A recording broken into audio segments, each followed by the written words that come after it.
Consider the time when Jesus sat for food in the home of a Pharisee in Luke chapter 7, beginning in verse 36. One of the Pharisees asked him to eat with him, and he went into the Pharisee's house and reclined at the table. And behold, a woman of the city, who was a sinner, when she learned that he was reclining at table in the Pharisee's house, brought an alabaster flask of ointment, and standing behind him at his feet, weeping, she began to wet his feet with her tears, and wiped them with the hair of her head, and kissed his feet, and anointed them with the ointment. So Jesus is in the house of a Pharisee, a shepherd of Israel. This is a man who had responsibility for the spiritual guidance of the Jews. But here's a woman who's crushed by the weight of her own sin, and this is his reaction.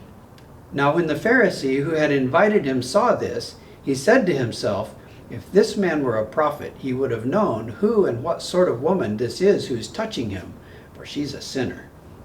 This self-righteous Pharisee would never have ministered to this woman's spiritual need. She was too dirty for him. But let's watch Jesus deal effectively with the spiritual needs of both of these sinners at the same time. And Jesus answering said unto him, "Simon, I have something to say to you." And he answered, "Say it, teacher." Jesus continued, "A certain moneylender had two debtors. One owed 500 denarii and the other 50. When they could not pay, he canceled the debt of both. Now which of them will love him more?" Simon answered, "The one, I suppose, for whom he canceled the larger debt." And he said to him, "You've rightly judged." Then turning to the woman, he said to Simon, "Do you see this woman? I entered your house, you gave me no water for my feet," a common courtesy among Jews of that day, "but she has wet my feet with her tears and wiped them with her hair. You gave me no kiss," the common greeting, "but from the time I came in she has not ceased to kiss my feet. You did not anoint my head with oil, but she has anointed my feet with ointment." Undoubtedly at this point Simon has gotten the message. He should be embarrassed by his own neglect of hospitality and his inability to deal compassionately with this wounded sheep. Jesus continues, "Therefore I tell you, her sins, which are many, are forgiven, for she loved much. But he who is forgiven little loves little."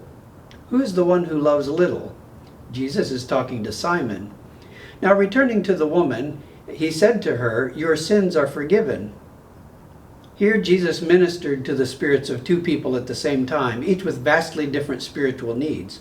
Simon, on one hand, saw himself as being morally superior to this broken woman who realized the depth of her spiritual poverty.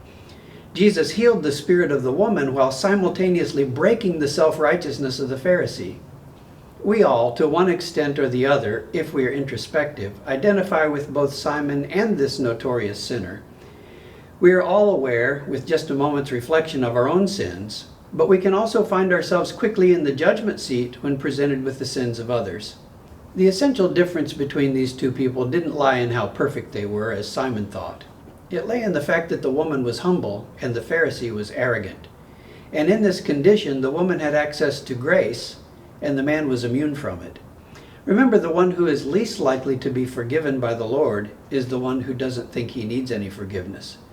The way to the grace of God lies in the humility to recognize your own sinfulness. Clothe yourselves, all of you, with humility toward one another, for God opposes the proud but gives grace to the humble. Spiritual arrogance is the anti-grace.